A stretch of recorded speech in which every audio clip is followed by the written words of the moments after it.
Magkano nga ba ang singilan sa pag-install ng wiring sa bahay natin? Halos lahat ng electrician ay per butas na ang singilan. Sa 3-gang switch, ilang butas kaya ito? So hindi po tayo magbase sa switch. Ang basihan natin ay kung ilang ilaw. Yun ang per butas. Example dito, 3 ilaw, so 3 butas na yan. Example din, kung may 7 ilaw sa 3-gang switch is 7 butas na yon ang count doon. Dito naman tayo sa outlet. So sa 2-gang is 1 butas lang yan. Same lang din dito sa 3-gang. 1 butas. Hindi po kada saksakan is butas na yan. So hindi. So kahit dalawa pa yan or 3 gang, so 1 butas lang ang counted yan.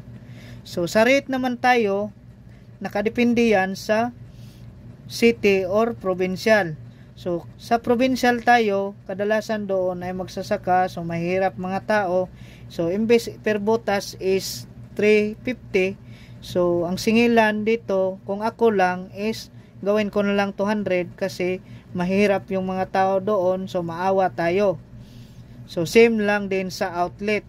Kapag concrete naman, so mga simento na yung bahay nila, so gawin nating 350 kasi may kaya naman yung may-ari. So kapag sa city naman, kadalasan na ngayon ay 500 na per butas. So dahil lalong-lalo na kapag concrete, kapag hindi concrete, light material lang, so pwede na 400 pesos. So same lang din sa outlet. Sa circuit breaker naman, pag ganito is, example sa probinsya is 350. So dahil maawa tayo, mahirap mga tao, so pwede na 250. Kapag sa city naman, kapag ganitong breaker is nasa 550. Kapag yung circuit breaker naman na panel board, so pwede na yon 100 or 150 kada isa.